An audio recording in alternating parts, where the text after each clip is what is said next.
बच्चों, today we will continue chapter 3 electoral politics, चुनावी राजनीति। उसका हम पार्ट 4 आज करने जा रहे हैं, जिसका टॉपिक रहेगा नॉमिनेशन ऑफ कैंडिडेट्स, यानी कि नामांकन। जो कैंडिडेट खड़े होते हैं चुनाव में, जिसको हिंदी में हम कहते हैं उम्मीदवार, तो उम्मीदवार का नामांकन कैसे होता है, नॉमिनेशन ऑफ कैंडिडेट प्रोसेस आज हम पढ़ने जा रहे हैं। चुनावों में, इलेक्शन में उम्मीदवारों के नामांकन की प्रक्रिया को आज हम पढ़ेंगे। So let's start today's topic. We noted above that in a democratic election, people should have a real choice. This happens only when there are almost no restrictions on anyone to contest an election. This is what our system provides. Anyone who can be voter can also become a candidate in elections. The only difference is that in order to be a candidate, the minimum age is 25 years, while it is only 18 years for being a voter. There are some other restrictions on criminals etc. But these apply in very extreme cases. जैसे कि पहले हमने पढ़ा voter list, हमने पढ़ी same voter list के जैसा ही हमारा जो कैंडिडेट की लिस्ट जो है, यानी कि कैंडिडेट को जो एबिलिटीज़ चाहिए होती हैं, जो योग्यताएं उन्हें चाहिए होती हैं अपने आप को एज अ कैंडिडेट नॉमिनेट करने में। ठीक है, तो अगर हम डेमोक्रेटिक इलेक्शन की बात कर रहे हैं कि लोकतांत्रिक चुनावों में सबको मौका मिलता है कि एज अ वोटर वो पार्टिसिपेट करे, यानी वो किसी को भी अपना वोट दे, प्लस वो एज अ कैंडिडेट उम्मीदवार के रूप में भी इलेक्शन में, चुनावों में खड़ा हो सकता है। ठीक है, इसमें सिर्फ एज डिफरेंस है। ओके, एज डिफरेंस जो अभी हमने पढ़ी कि वोटर के लिए वो क्या है भाई 18 ईयर्स, जबकि कैंडिडेट के लिए क्या है 25। ओके, तो यानी कि सिर्फ ये डिफरेंस है। जो एक रिस्ट्रिक्शंस हैं वो किसी के ऊपर नहीं है, बाधाएं किसी के ऊपर नहीं लगी हुई हैं, सबको पूर्ण रूप से आज़ादी मिली है कि वो किसी को भी वोट कर सकते हैं, प्लस वो कैंडिडेट यानी कि उम्मीदवार भी किसी पार्टी की तरफ से अपने आप को नॉमिनेट करवाने के लिए फॉर्म फिल कर सकते हैं। ठीक है, party nomination is often called party ticket, यानी कि जिस पार्टी से हमें नॉमिनेशन के लिए परमिशन मिल जाती है, जिस पार्टी को हम अडॉप्ट करना चाहते हैं, जिस पार्टी की तरफ से हम खड़े होना चाहते हैं, अगर वो हमें जो है एक एग्रीमेंट मिल जाता है, उनकी हमें हाँ मिल जाती है, तो इट मीन्स हमें क्या मिल गया, उस पार्टी का टिकट मिल गया। ठीक है, तो उसको हम कहते हैं कि हमें उस पार्टी का क्या मिल गया, टिकट मिल गया। ठीक है, तो सेम क्रिमिनल केसेस में, यानी कि जो गुनाहगार लोग हैं स्पेशली, उनके ऊपर भी कुछ स्पेशल केसेस ऐसे हैं कि वो एज ए कैंडिडेट खड़े नहीं हो सकते, अदरवाइज उनके लिए भी कुछ पॉसिबिलिटीज़ हैं कि वो खड़े हो सकते हैं। ठीक है, every person who wishes to contest in election has to fill a nomination form. Nomination जो फॉर्म है वो अगर हमें एज अ कैंडिडेट इलेक्शन में पार्टिसिपेट करना है तो नॉमिनेशन फॉर्म उसके लिए भरना पड़ता है, and give some money as a security deposit. ये चीज़ें हम याद रखेंगे कि हमें अपनी सिक्योरिटी के लिए कुछ पैसा भी वहाँ पे जमा करवाना पड़ता है। ठीक है, बाद में वो पैसा हमें मिल जाता है जब हम जीत जाते हैं, जितनी वोटिंग हमें चाहिए होती है वो हमें मिल जाती है। तो नॉमिनेशन फॉर्म भरने के साथ साथ हमें एक सिक्योरिटी डिपॉजिट यानी सुरक्षा, जो पैसा जिसे कहते हैं कि एक सुरक्षा के रूप में हमें कुछ पैसा भी जमा करवाना पड़ता है। Okay, recently a new system of declaration has been introduced on direction from the supreme court. अभी एक सुप्रीम कोर्ट की तरफ से हमारा जो उच्चतम न्यायालय है या सर्वोच्च न्यायालय है भारत का, जो दिल्ली में है, एक ही जो है सुप्रीम कोर्ट होता है। ठीक है, तो उसकी तरफ से कुछ नए नियम भी इसके विषय में लागू हुए हैं, जैसे कि जो अभी हम पढ़ने जा रहे हैं। Firstly, serious criminal cases pending against the candidate. सबसे पहले क्या होना चाहिए, देखो डिटेल जो है कैंडिडेट की वो यहाँ पे दी गई है कोर्ट की तरफ से कि अगर किसी कैंडिडेट कोई ऐसा अप्लाई करना चाहता है जिसके खिलाफ कोई केस चल रहा है, ठीक है, गंभीर रूप से बहुत ही एक गुनाह उसने बड़ा किया है, तो वो जो है उसके ऊपर केस चल रहा है, तो वो अपने आप को एज ए कैंडिडेट जो है अप्लाई नहीं कर सकता। Secondly, detail of the assets and liabilities of the candidate and his और हर फैमिली। ठीक है, तो डिटेल यानी कि पूरी डिटेल जो है जमा करवानी पड़ेगी पहले, उसके परिवार के तरफ से, उसके परिवार की क्या हिस्ट्री है, क्या उसके परिवार का कोई क्रिमिनल रिकॉर्ड तो नहीं है, educational qualification of the candidate, और जो एजुकेशनल जो एक क्वालिफिकेशन होनी चाहिए, शैक्षिक योग्यताएं जो निश्चित की गई हैं वो जो है एक सारी वो पूरी करे इस चीज़ को, तो ये ध्यान रखना है। has to be made public. This provides an opportunity to the voters to make their decision on the basis of information provided by the candidates. Okay तो ये सारी इंफॉर्मेशन जो है स्पेशली सुप्रीम कोर्ट ने अभी न्यूली एडेड जो rules हैं उसके अकॉर्डिंगली, क्योंकि हमारे भारत की अगर हम बात करें तो स्टार्टिंग से ही कि हमारे भारत जैसे बड़े देश में, क्योंकि यहाँ पे जो अगर हम शैक्षिक योग्यता की बात यहाँ पे कर रहे हैं, क्वालिफिकेशंस की बात यहाँ पे कर रहे हैं, तो उस एवज में हमारा देश अभी भी बहुत आगे है। और जब ये सिस्टम हमने अडॉप्ट किया था, यानी कि लोकतांत्रिक व्यवस्था अपने देश के लिए डेमोक्रेटिक सिस्टम जब हमने अडॉप्ट किया था, तब तो शिक्षा का स्तर बहुत ही नीचे था। ठीक है, तो अब तो फिर भी जो है बहुत सारे स्कूल कॉलेजेस जो है बन गए हैं और लोगों ने ज़्यादा से ज़्यादा पढ़ना शुरू कर दिया है। पर अगर इससे पहले की बात करें तो ऐसा नहीं था। और आज भी अगर ये कंडीशंस हम देखें कि कुछ डिग्रीज़ अगर हम उसके लिए बेस कर दें कि जो बीए हैं या बीएससी हैं, बीकॉम है, सिर्फ उन्हीं को इलेक्शन में एज ए कैंडिडेट अगर हम खड़ा करने की एक परमिशन दें या ऐसे कुछ रूल्स बनाएं, तो ये फेयर इलेक्शन नहीं होगा। क्योंकि लोकतांत्रिक व्यवस्था में फिर बहुत सारे लोगों को इलेक्शन में खड़े होने का मौका ही नहीं मिलेगा, क्योंकि अभी भी हमारे देश में जो अनपढ़ लोग हैं वो बहुत ज़्यादा हैं। ठीक है, लेकिन ऐसा नहीं है कि वो डिसीज़न नहीं ले सकते, वो लोगों के लिए काम नहीं कर सकते। ऐसे बहुत सारे नेता हुए हैं जो कम पढ़े लिखे हुए हैं, लेकिन उन्होंने लोकतंत्र को बनाए रखा और यहाँ के लोगों के लिए बहुत अच्छा काम किया। ओके, सो नेक्स्ट हमारा टॉपिक है भाई इलेक्शन कैंपेन। इलेक्शन कैंपेन यानी अब नॉमिनेशन भी हो गया, एज ए कैंडिडेट हमने अपना नॉमिनेशन भी करवा लिया, अब बारी है चुनाव प्रसार की। ओके, इलेक्शन कैंपेन मीन्स चुनाव प्रसार, जो आपने अक्सर अपने चारों तरफ जो है देखा होगा। The main purpose of election is to give people a chance to choose the representative, the government and the policies they prefer. ठीक है, अब इलेक्शन का पर्पस क्या है भाई? कि लोगों को चांस मिले, मौका मिले अपने प्रतिनिधियों को चुनने का। ठीक है, अब लोग उसको कैसे चुनेंगे, उन प्रतिनिधियों को वो कैसे चुनेंगे? जब उन्हें पता होगा कि हमारे लिए जो ये कैंडिडेट खड़े हुए हैं, ठीक है, तो उनमें क्या क्या योग्यताएं हैं और वो हमारे लिए क्या क्या करेंगे अगर हमने उन्हें वोट दी। Therefore is necessary to have a free and open discussion about who is the better representative. ठीक है, तो यानी कि खुले रूप से डिस्कशन होना बहुत ज़रूरी है। हमें पता होना चाहिए लोगों को कि उनके लिए सबसे अच्छा प्रतिनिधि कौन होगा। Which party will make a better government or what is good policy. This is what happens during election campaigns.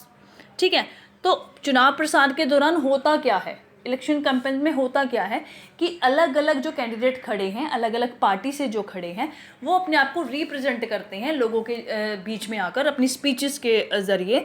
अपने जो है बड़े बड़े वो चुनाव एक जुलूस निकालते हैं, रैलियां करते हैं। ठीक है, बड़ी लंबी लंबी स्पीचेस देते हैं, बहुत सारे प्रोमिसेस करते हैं, वादे करते हैं, ताकि लोगों को पता चले कि अगर वो इस पर्टिकुलर पार्टी को वोट करते हैं तो ये पार्टी उनके लिए क्या करेगी। ठीक है, तो ये तो उन्हें तभी पता चलेगा ना जब चुनाव प्रसार होगा, यानी कैंडिडेट अपने आप को शो ऑफ करेंगे लोगों के सामने कि वो क्या करेंगे जब उन्हें वोट मिल जाएगी। ठीक है, तो इसे हम कहते हैं चुनाव प्रसार करना। In our country such campaigns take place for a 2-week period between the announcement of the final list of candidate and the date of polling. ठीक है, अब ये जो चुनाव प्रसार है हमारे देश में कितने टाइम मिलता है इसको चुनाव प्रसार को करने के लिए, इलेक्शन कैंपेन को करने के लिए 2 weeks period.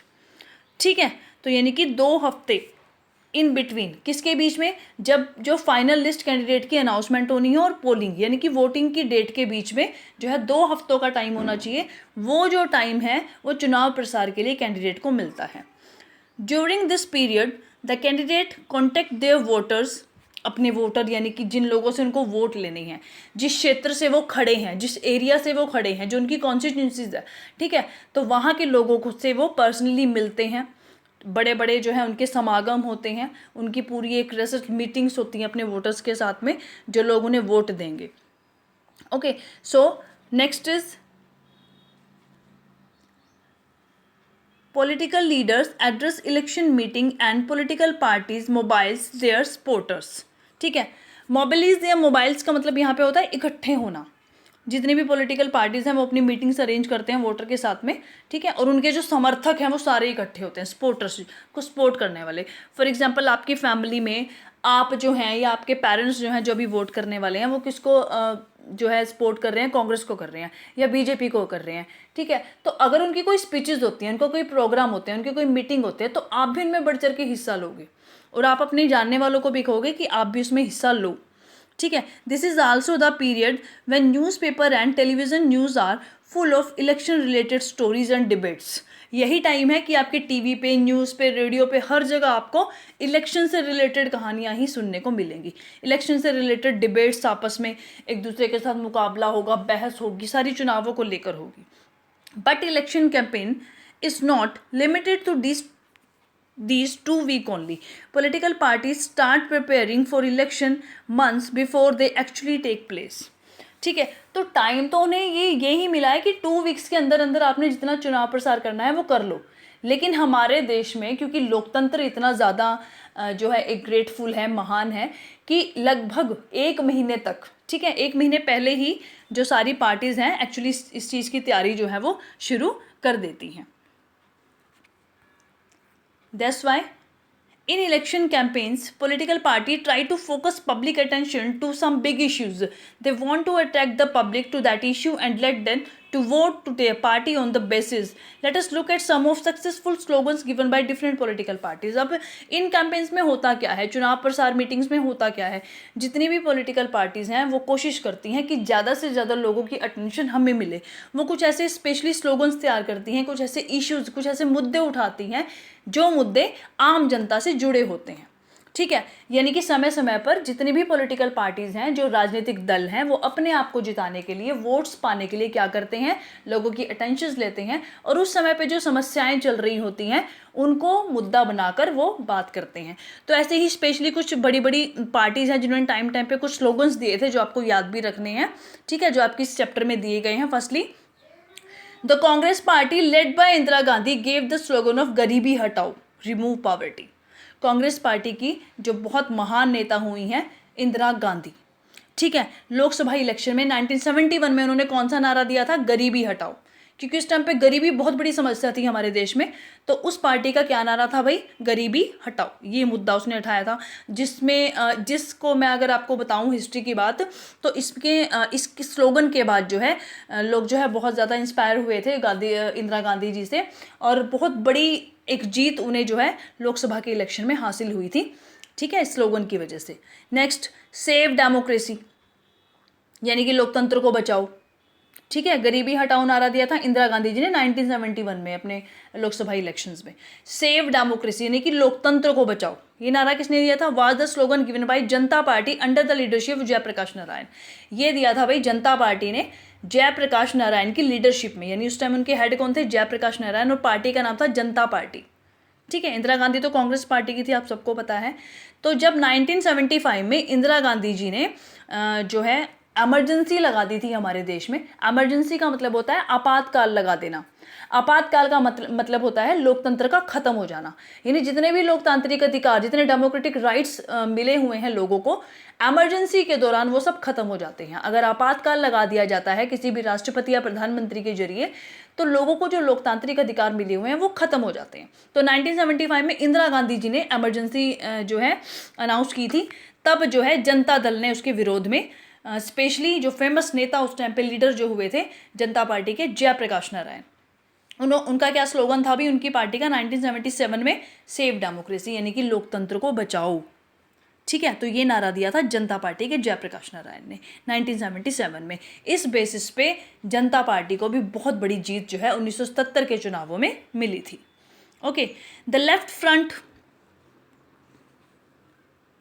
Front use the slogan of land of the tiller in the West Bengal assembly election held in 1977, ठीक है। अब 1977 में ही लेफ्ट फ्रंट, यानी कि जो वाम दल थे, वामपंथी, ठीक है, लेफ्ट फ्रंट होते हैं भाई वामपंथी दल के, एक वामपंथी होता है, एक दक्षिणपंथी होता है। तो वामपंथी जो है स्पेशली वो बाहर की पार्टीज़ हैं, और कुछ सुधारों को लेकर ये पार्टीज़ बनी थी लेफ्ट फ्रंट, जिसकी मुख्य पार्टी का नाम, जिसका अगर मैं बताऊँ आपको, कम्युनिस्ट पार्टी है, ठीक है। तो इन्होंने कौन सा स्लोगन दिया था भाई, लैंड टू द टीलर, ठीक है, यानी कि भूमि जो है ये वापस करो लोगों को, क्योंकि उस टाइम पे क्या था, जमींदारी सिस्टम बहुत ज़्यादा जोर पकड़ रहा था। तो जमींदारों से भूमि लेकर जो है छोटे किसानों में बांटने की बात बहुत ज़्यादा चल रही थी, तो ये उनका नारा था, लैंड टू द टीलर। ठीक है, नेक्स्ट है भाई, protect the self respect of the Telugus. ठीक है, protect the self respect of the Telugu, यानी कि तेलुगु भाषा बोलने वाले जो लोग थे उनको बचाने की यहाँ पे बात हो रही है। Was the slogan used by NT. Rama Rao. कौन से लीडर ने दिया था ये? एन.टी. रामाराव। ये दक्षिण भारत के नेता थे भाई। ठीक है, कौन सी पार्टी के थे? The leader of Telugu Desam party in Andhra Pradesh assembly election 1983। ठीक है जी, तो ये थे एन.टी. रामाराव। कौन सी पार्टी के लीडर थे? तेलुगु देशम पार्टी के, जो आंध्र प्रदेश की पार्टी थी, दक्षिण भारत में है हमारे आंध्र प्रदेश। तो उनके जो असेंबली इलेक्शन थे 1983, तब ये स्लोगन जो है उनके द्वारा दिया गया था, यानी कि तेलुगु लोगों को बचाओ, उनकी आत्म जो एक सुरक्षा है, आत्म सुरक्षा की जो है रक्षा करना, protect the self respect of तेलुगुस।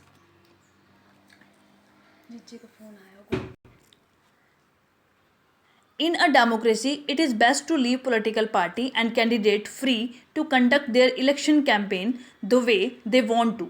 But it is sometimes necessary to regulate campaigns to ensure that every political party and candidate gets a fair and equal chance to compete. ठीक है, ये ठीक बात है कि सबको जो है अपने चुनाव प्रसार करने का पूरा पूरा हक है, लेकिन कई बार इसमें कुछ मिसचीवेज हो जाती हैं, बहुत सारी ऐसी गलत चीज़ें हो जाती हैं जो नहीं होनी चाहिए।